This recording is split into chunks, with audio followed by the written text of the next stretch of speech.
Hi, I'm Khaliela Wright. It is August 21st at 10 o'clock in the morning, and I am with Carol Kampenhout. Okay. So, Carol, tell me about when you first heard about COVID-19. Try to think back to that time, and what was your initial reaction to hearing about the pandemic?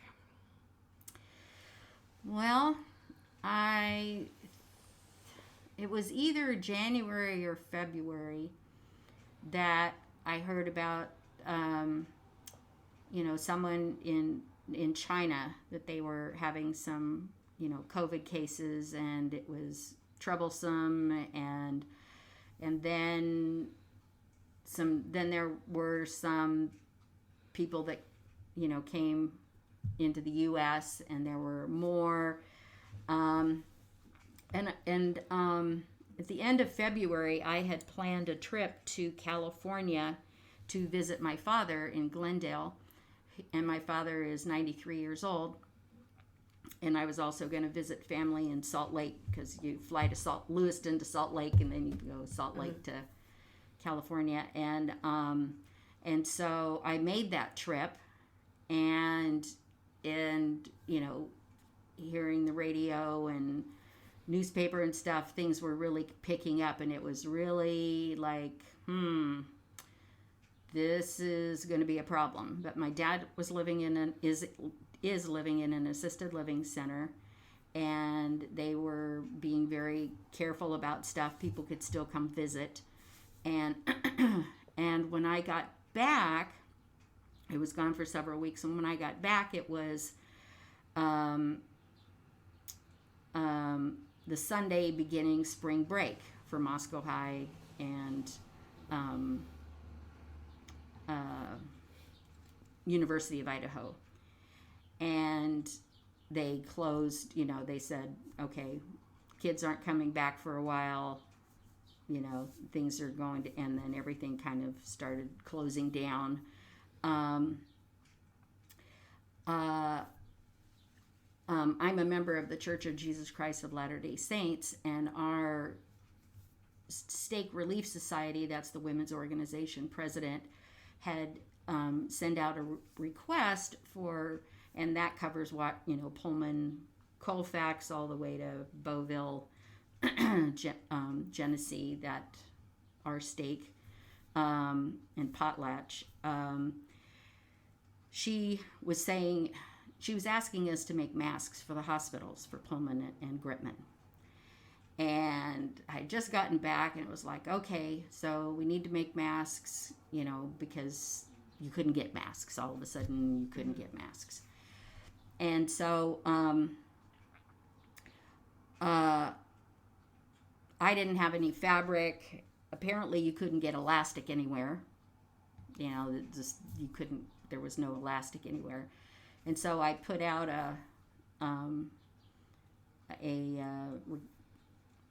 each of our different congregations called wards have Relief Society Facebook pages. So I put out one and said, does anybody have fabric?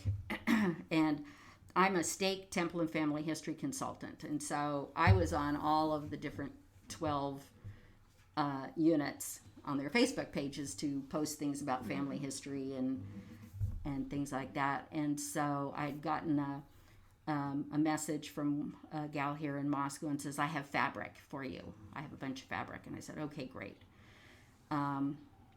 So I went over to her house, and she gave me fabric, and then she gave me this big ball, like, oh my gosh, like not quite a basketball, but like maybe 2 or 3 baseballs worth of elastic that was kind of all twisted and stuff like that. It was thin stuff like you use in underwear or whatever. And she gave me that, and it was like, oh, okay. And so I was ironing it, and that worked fine. And I thought to myself, well, if you want to have people make masks, if you want to have a lot of people make masks, you need to make it easy for them. And if people can't get elastic, they can't make masks unless they do ties. And so I thought, well, I've got all this elastic and I've got fabric. I'm going to put together kits. And the mask pattern that was on the Gritman website was, they had their pattern and stuff. And so I started making kits using their pattern.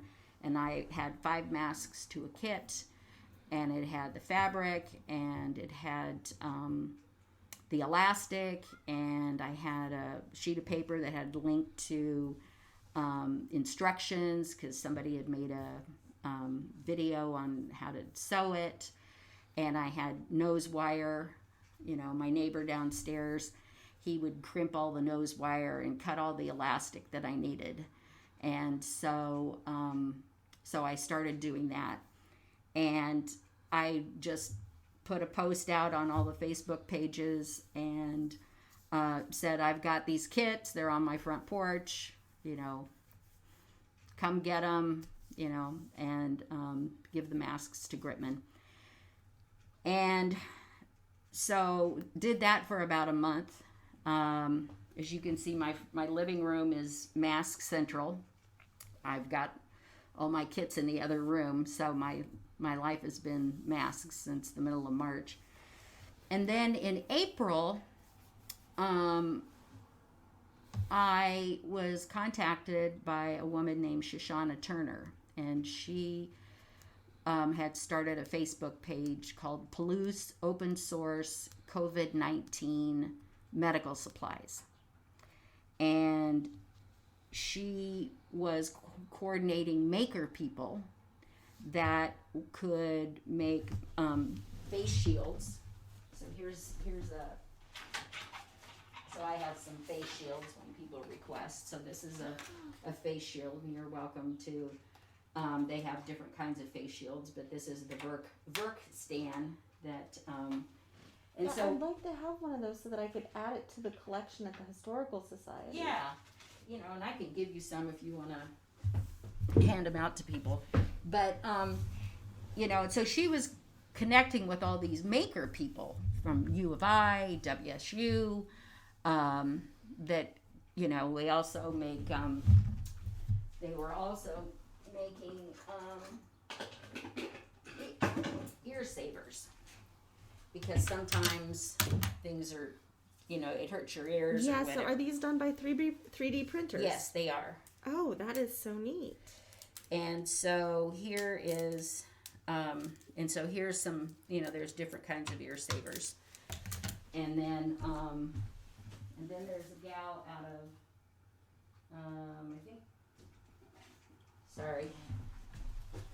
this is my special one, my monkey one. But then there's a gal in Viola who crochets ones. Oh, yes. I've seen some of those from Sharon Cousins. Yes, this is hers. Okay. And so that's nice, because if you wear a mask for a long period of time, depending on how well it fits, it can hurt your ears. I know. I'm playing with an ear saver right now. Yeah, the issue with these guys is with the people that have long hair. There you go. Is it can and you don't have to have it around your ears. You can have it down there. Once you have it on, Mm-hmm. so it's not pulling on your ear. And so different people were doing different things. And so she approached me. I guess she had seen that. Had heard about what I was doing, and so she approached me and asked me if I would be willing to kind of be the face mask part of the Palouse open source COVID medical supplies. And I said, sure. Now, there had already been a group in Pullman that it's called Let's oh my gosh, what's it called? Let's Face It With Love. It's now, I think, called Let's Face It With Love. It's a Facebook group in Pullman. And they were the first to kind of get organized. And so our Relief Society president knew people in Pullman that were part of that. And so that's why she was sending it out to everybody in the area to make masks because this gal was a nurse at Pullman Hospital. Jill Elbrocht was the start of that. But they weren't doing mask kits or anything. They were just having people sew masks. And so people had to get their own stuff and all that kind of thing. But anyway, so different people have been doing different things. Some using their own supplies, trying to get things and whatever. I was doing the kit things. So when she asked me that, and I thought, okay, well, let's see. And then I contacted Jill to find out what their organizational structure was on it. And I thought, no, that's not going to work for me,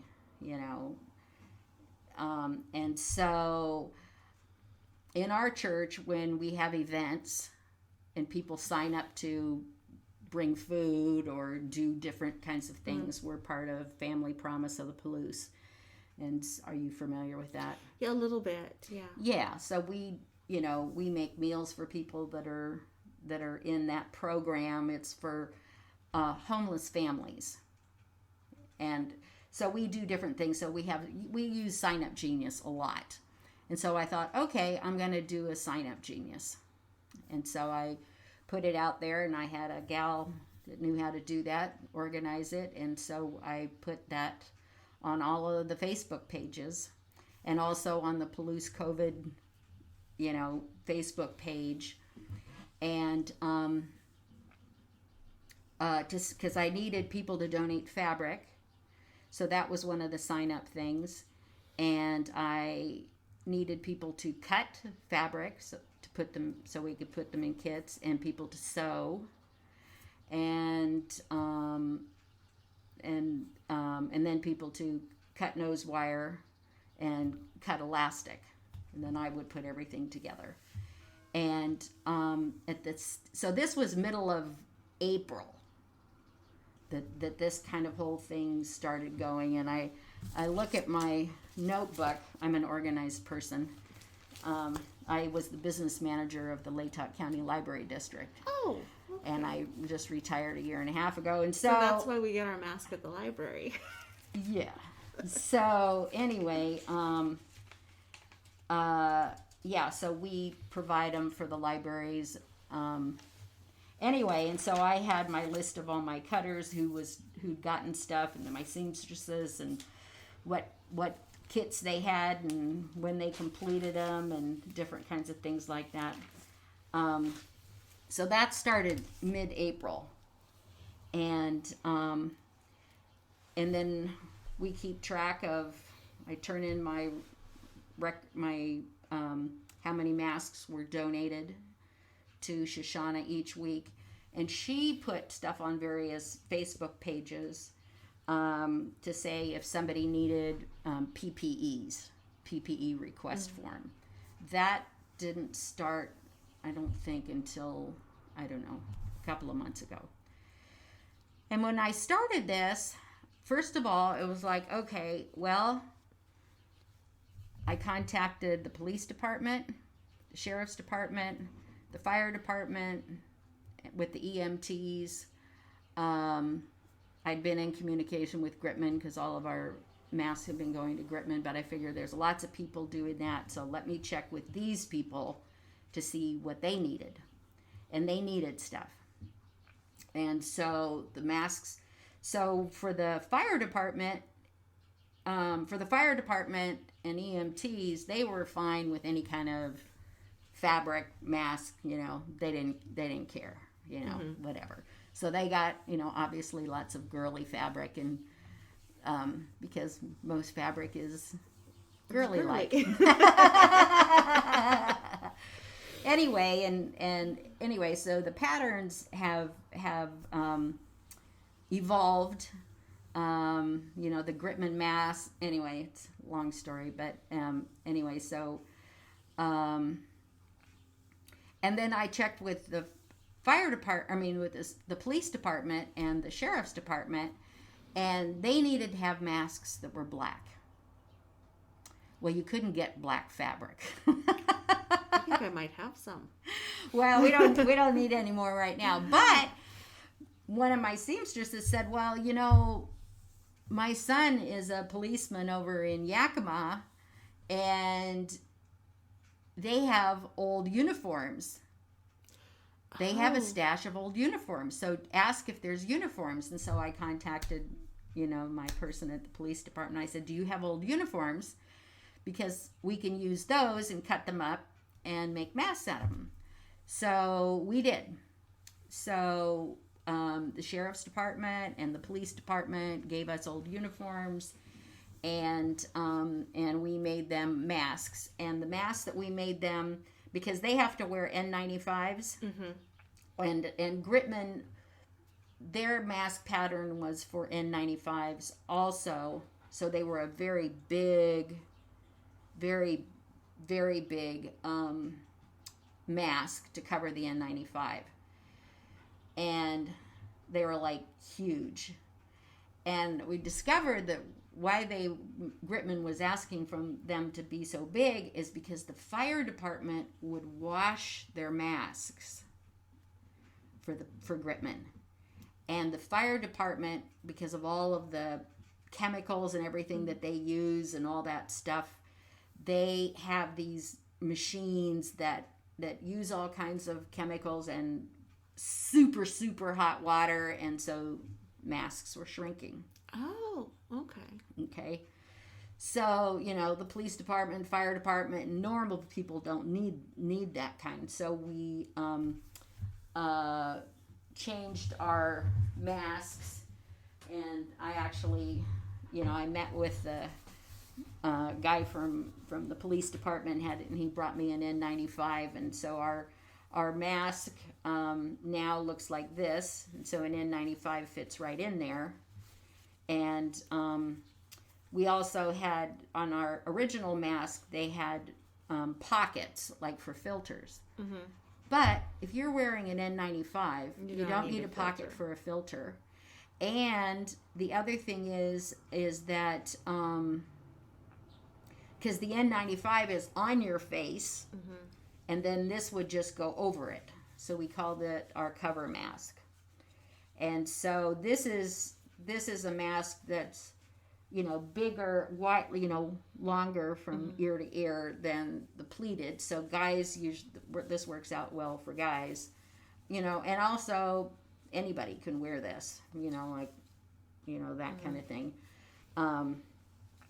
Anyway, so we made, I don't know, was 30 or 40 for each of those. We made, I'd have to look at my thing, 100 and something for the fire department, because they gave them to the 2 different fire stations and the EMTs. And in the last 4 months, from the middle of April to the middle of August, we have donated 3,400 masks. So we provided masks for Good Sam, Aspen Park, Palouse Hills Assisted Living, and the guy at Palouse Hills also runs a place in Winchester, so we made ones for them.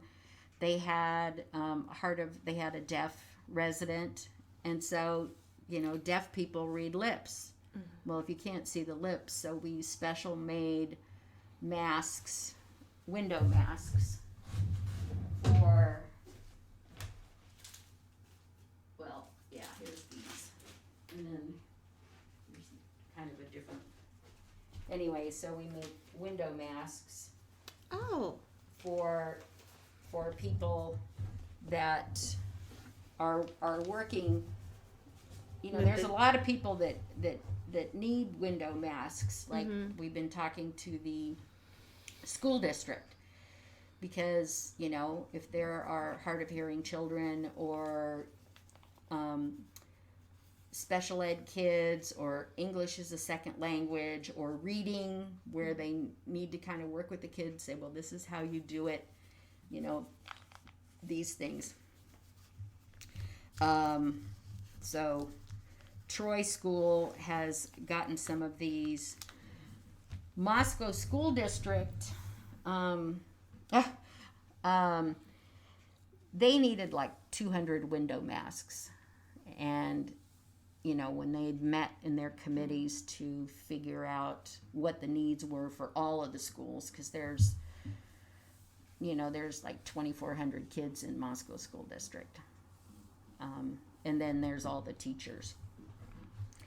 So one of the things, so Shoshana, she found suppliers for elastic. And there's a guy down in Lewiston. His name is Matthew. I don't know what his last name is. And I don't know how far or wide you're going with this. I'm keeping it in Latah County. Oh, okay.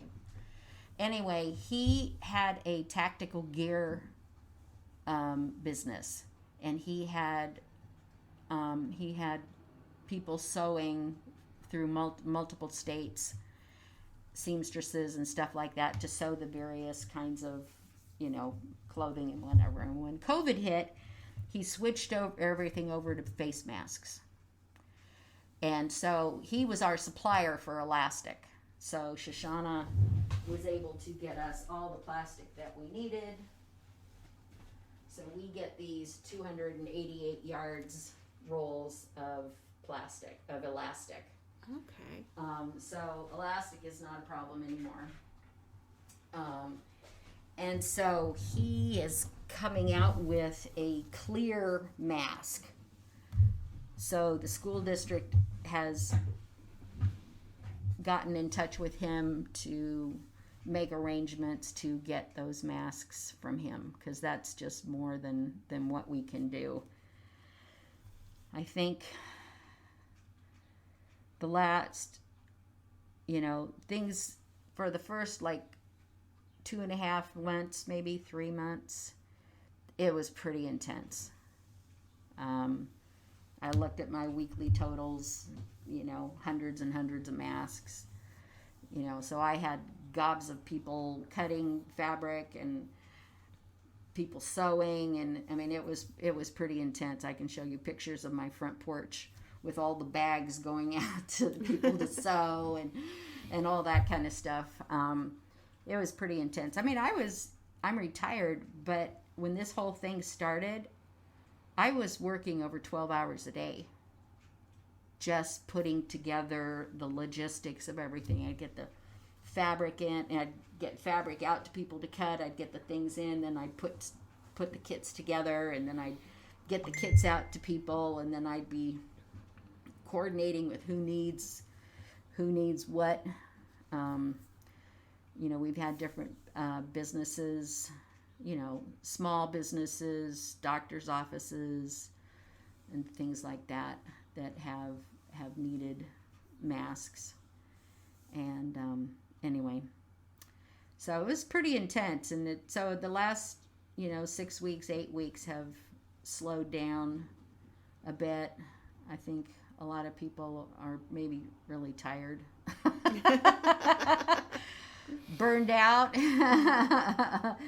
So, and masks are becoming more available. You can buy them at Walmart or Staples or whatever. So there isn't a huge need, although we'll see what happens with the schools.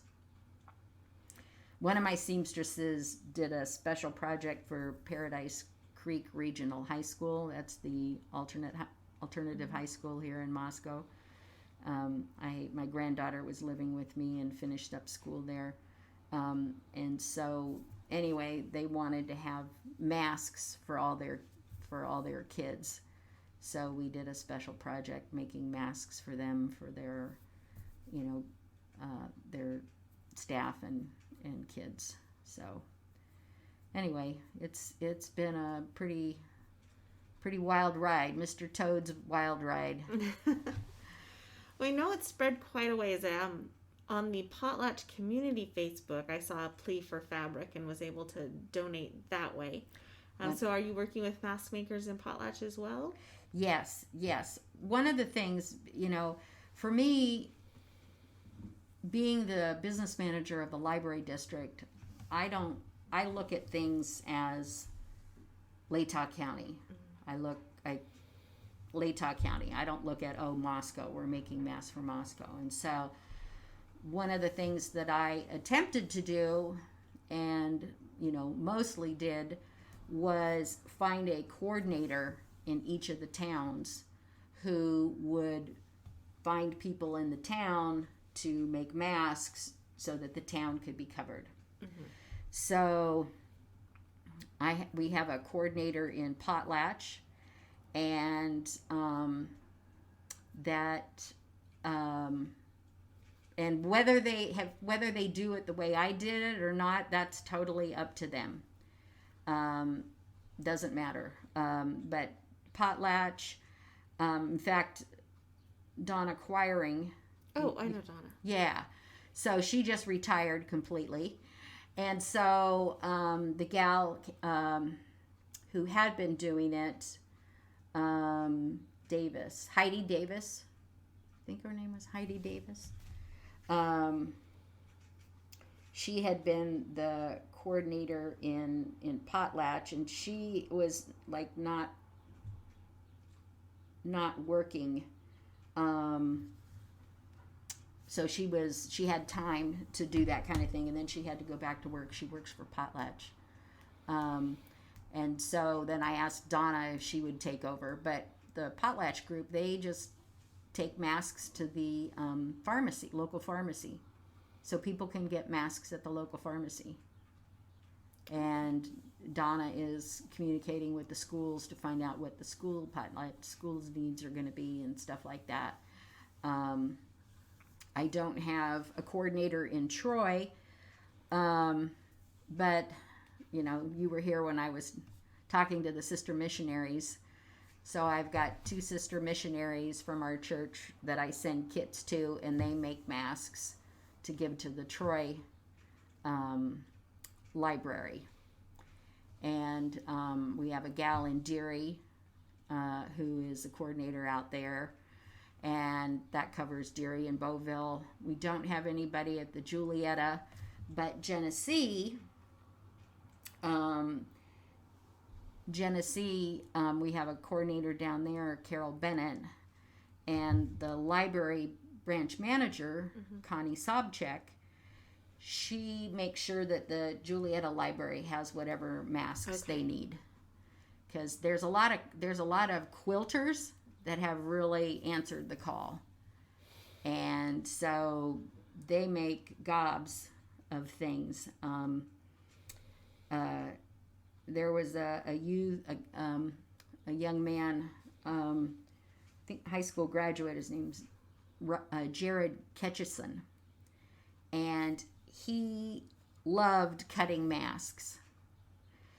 And he made so many masks. He'd cut so much fabric, and Carol's like, I don't need any. Do you guys need any masks? And she sent it all up here. He'd cut like hundreds of masks. And so I have gobs. So, people are doing, as I say, people are doing what they can when they can. That's what we're all doing. We're all doing what they can when they can. Oh, I know what one thing I wanted to say was when I talked to the sheriff's department after we made the masks and stuff for the police department, the sheriff's department had a Facebook page, and they had put on their Facebook page something about, I don't know, needing masks or whatever. Somehow people got connected to our Sign Up Genius or our whatever, and we just got slammed with people that were saying, I can cut fabric, I can donate fabric, I can sew masks. It was just really intense. So there is a lot of community support for our community, and people just did what they can when they could. Anyway, you know what I mean. What they could when they could. So I know Moscow has a mask mandate that's in place through October. Mm-hmm. And the outlying communities don't. So have you seen a difference in demand for masks for people in the outlying communities versus here in town? I don't know because I don't keep tabs with the other. I don't know what they're producing. I don't know what they're producing or what, that kind of thing. I really don't know. Some of the, I've heard anecdotally from, some of the people that I know, not necessarily coordinators in the outlying areas, but some of them, it's like people were just kind of like, they don't do masks. They don't wear masks. They don't, but I mean, most people come here to shop. So there hasn't been a huge demand for masks in some of the outlying areas. But I really don't know because I don't keep tabs of their numbers. Do you think that once the initial demand is over and everybody's got a mask, do you think that there would be a switch into mask as sort of fashion attire? Oh my gosh, that's totally like the last 6 weeks. You see all these beaded masks, and I was talking to a friend who lives up in Viola, and she has I guess she called them their bling masks, where they're taking old formals and making face masks with all this sparkly, whatever kind of thing. Oh yeah, it's totally a fashion statement now. I love my mask because I can wear it with any color, and my mask is lime green with very colorful bugs on it, and I just totally love it. This is my favorite. Yeah, I have some fabric left over from a quilting project that I would like to turn into a mask, but I haven't been out looking for elastic yet because that's one of the things that I'm missing. Oh, well, one of the things too on our Sign Up Genius is that and now we switched from Sign Up Genius because Shoshana was expanding the group to include Nez Perce County and Asotin County, so it kind of got big. And I don't know because I haven't managed Sign Up Genius, but on the back end it was a little too much to try and manage all of those areas, because when people sign up to help or to request masks and stuff, they have to say where they live, and then they get connected to the right coordinator. So she went to a Google Doc or an Airtable document. But we also, if anybody needs elastic, they can just request it. And we have elastic that will just, minimum or maximum is 15 yards. So they just request it, and then there's a pickup location where it can be picked up from. So if you can take some elastic, however much you need, with you today. I think 24 inches will do me fine. Yeah, okay. Well, I'll give you... Because I can make masks for me and my kids with that. Yeah. Absolutely. I'll give you more. You never know. You might want to share it with somebody. Yeah, the other thing is my dad said he's had trouble finding a mask because, as you point out, you need the big man mask. And so if you have an extra one of those, I'll snag it. Yeah, absolutely. We're getting kind of low on I'm reaching out to people again. So I have these are the two of my, these are the last two of my contour masks. So you can, it amazes me that there are people out here that still don't have masks. So at the library, at Potlatch, at all the libraries, you can go and get masks. Because Yeah, we're I've making noticed sure that every single library has masks available for the public. adult sizes seem to be going really fast at Yes, the libraries, but there's they are. always lots of kid sizes, and when school starts, all the kids are going to need a mask. Right. I know Moscow School District is asking parents to provide masks for their kids. I had one teacher from Moscow School District. She's a teacher that teaches STEAM classes. You know what STEAM is? Science, technology. Yeah. Yeah. And it also includes art. They were kind of like STEM classes, and then they added the art component, so they're STEAM classes. So she wanted some masks to make sure that, she teaches 3rd through 5th grade, and she wanted to have some in case kids didn't have it, or little kids, it's like, I've just drops in the mud, or for whatever reasons. Yeah. Sometimes it's like, I just have this little I just have this little procedure mask, and she's got a really cute one, whatever. So I gave her some different kids masks, and she didn't even have an appropriate mask when she came. I said, "You need a mask." So I gave her masks for herself. Anyway, so there are people out there that still don't have masks. So I've been out of town for a month, but I had a friend that would come here every day and manage the comings and goings of masks and delivering and all that kind of good stuff. So, So, anyway. Have you encountered any sort of pushback against the mask making? Because I know social media can be such a divisive place at times. Well, I know that there's people out there that, think it's their right to not wear masks and all that kind of stuff. I think it's rather ridiculous and selfish and civically irresponsible, but, I haven't. See on none of your Facebook groups, you haven't had a troll come in or anything. Not that I'm aware of. That's good. Yeah, it's just like,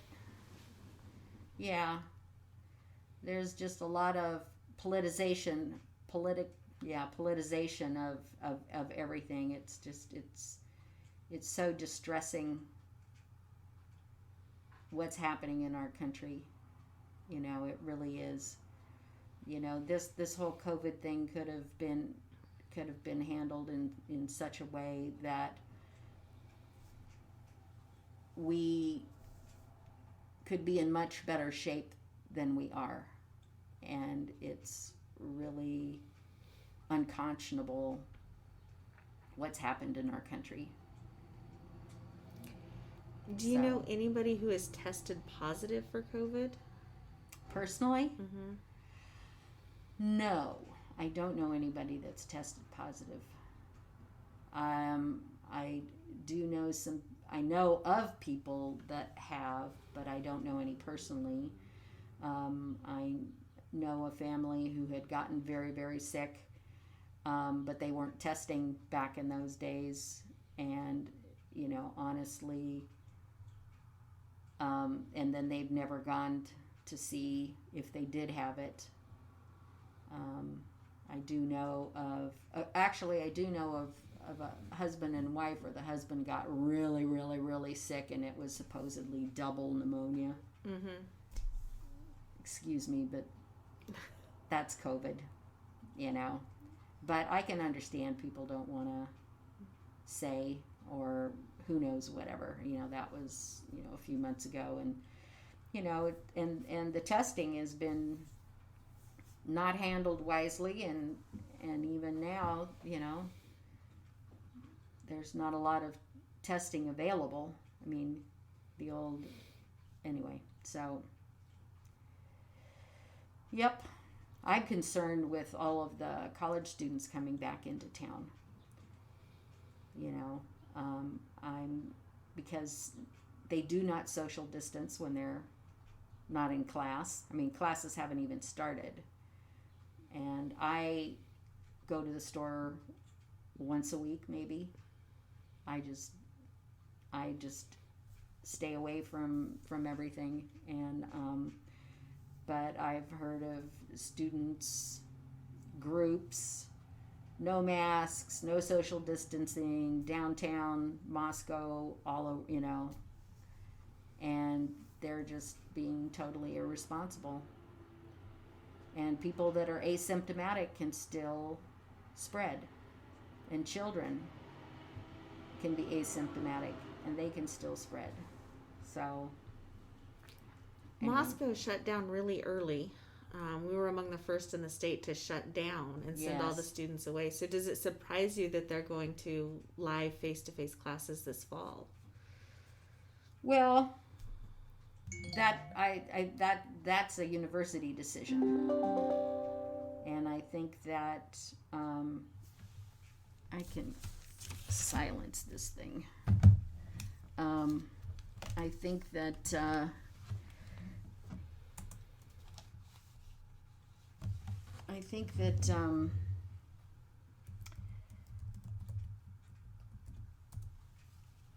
I don't think it's a very good idea, but those are decisions that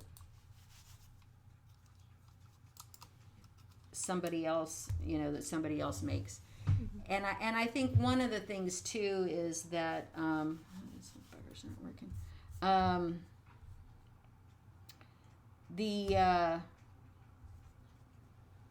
me just silence this. Here we go. There we go.